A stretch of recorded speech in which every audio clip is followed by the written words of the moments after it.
இன்றைக்கி நம்ம home theatre சர்வீஸை பற்றி பார்க்க போகிறோம். நிறையா டைப் இருக்குது. 5:1 சேனல்ஸு, இந்த மாதிரி நிறையா டைப்புகள் இருக்குது. ஒவ்வொரு டைப்பும் ஒவ்வொரு ரேட்டு வரும்.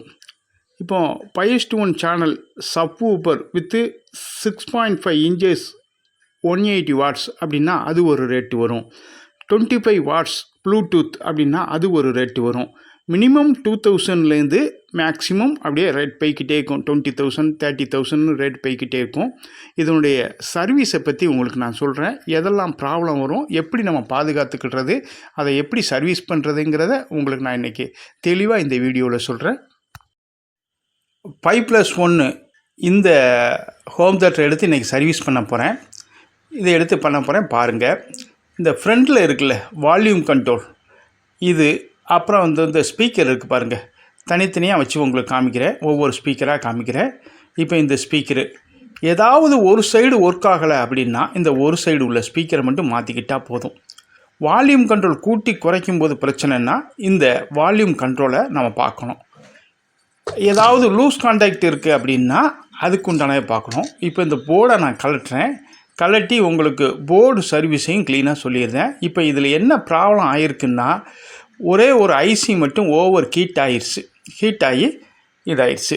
இப்போ இந்த காமிக்கிறேன் பாருங்கள். அந்த போர்டில் மெயின் போர்டில் ஒரு ஐசி இந்த பாருங்க, இந்த ஐசி போச்சு. இதுதான் டேமேஜ் ஆகி போச்சு. இப்போ இந்த ஐசி எடுத்துகிட்டு நான் புதுசாக ஒரு ஐசி வைக்க போகிறேன். இந்த பிளேஸை பாருங்கள் எப்படி கருகி இருக்குன்னு பாருங்கள். ஓவர் ஹீட் ஆகி இந்த மாதிரி இதாகிடுச்சு, மெல்ட் ஆகி போச்சு. இப்போ அந்த போர்டில் டேமேஜ் ஆகிடுச்சு. இப்போ அந்த பழைய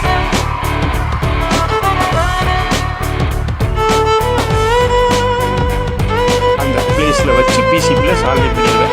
இந்த பழைய ஐசியை கண்டம் பண்ணிட வேண்டியது. இதுதான் டேமேஜ் ஆனது. இது புது ஐசி. இப்போ இந்த புது ஐசியை வச்சு இதனுடைய சால்ட்ரிங் பண்ணிடணும். எப்போது அந்த பிசிபி போர்டில் வச்சு சால்ட்ரிங் பண்ணியாச்சுன்னா இப்போ அடுத்து நான் சொல்கிறேன். இதுதான் அந்த பிளேஸு பண்ண போகிறோம். இந்த பிசிபி போர்டில் வேறு காம்பனண்ட் எதுவும் போயிருக்கான்னு பார்க்குறேன். வேறு காம்பனண்ட் எதுவுமே போகலை. கெப்பாசிட்டர், ரெசிஸ்டர் எல்லாமே நல்லாயிருக்கு. இந்த ஒரே ஒரு ஐசி மட்டும்தான் இது ஓவர் ஹீட் ஆகி போயிருக்கு. அதனால தான் இப்போ இது டிரான்ஸ்ஃபார்மர். இந்த டிரான்ஸ்ஃபார்மரையும் பார்த்துக்கணும். சில நேரங்களில் ஒன்றுமே ஒர்க் ஆகலை அப்படின்னா இந்த டிரான்ஸ்ஃபார்மரை மாற்ற வேண்டியிருக்கும்.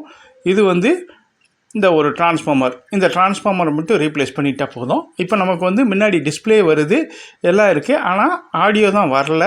அதனால தான் நம்ம இப்போ அந்த ஐசியை பார்த்துருக்கோம். அந்த ஐசி போயிருக்கு. எதுவுமே வரல அப்படின்னா இந்த டிரான்ஸ்ஃபார்மர் போயிருக்கும். சப்ளை கொடுத்தும் எந்த இண்டிகேஷனும் இல்லை அப்படிங்கிற ஒரு பட்சத்தில் மேக்ஸிமம் இந்த டிரான்ஸ்ஃபார்மர் போகாது, ரேராக தான் போகும். அப்படி போனால் இதை மாற்றிக்கணும். இப்போ நான் அந்த ஐசியை சால்ட்ரிங் பண்ணி முடிச்சிட்டேன். பிசிபி போர்டில் சால்ட்ரிங் பண்ணி முடிச்சிட்டேன். பிசிபி ட்ராக்கும் ஒரு சில இது டேமேஜ் ஆகிருந்தது. அதுக்கு இந்த வயரை வச்சு நான் சால்ட்ரிங் பண்ணிட்டேன். வயரை வச்சு சால்ட்ரிங் பண்ணி நீட்டாக முடிச்சிட்டேன். இப்போ பிசிபியில் வேறு ஒன்றும் எதுவுமே கிடையாது. இப்போது நீட்டாக பிசிபி முடிஞ்சது. அந்த ஐசியும் சால்ட்ரிங் பண்ணி வச்சாச்சு.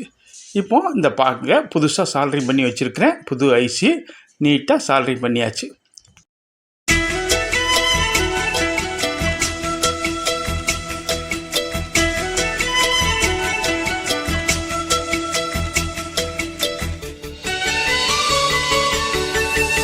இப்போ சர்வீஸ் பண்ணி முடித்தாச்சு. இப்போ ஆன் பண்ணி முடித்தேன். எல்லா ஸ்பீக்கருமே நல்லா அழகாக படிச்சுக்கிட்டு இருக்குது. இப்போ ஹோம் தியேட்டருடைய எஃபெக்ட்டு அருமையாக இருக்குதுன்னு வச்சுக்கோங்களேன். இது மாதிரி எல்லா ஹோம் தியேட்டரையும் நம்ம சர்வீஸ் பண்ணிடலாம்.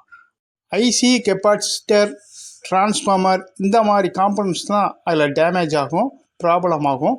அதனுடைய ரேட் எல்லாமே கம்மி தான். அப்படிங்கிற நம்ம விலை கூடி வாங்கிய, அதிகமான ரேட் போட்டு வாங்கிய ஹோம் தியேட்டரை ஒர்க் ஆகலைன்னு சொல்லி வேஸ்ட் பண்ணிடாதங்க. சின்ன சின்ன காம்பனன்ட்ஸ் தான் போயிருக்கோம். அதை ரீப்ளேஸ் பண்ணி குட் கண்டிஷனுக்கு கொண்டு வந்துடலாம்.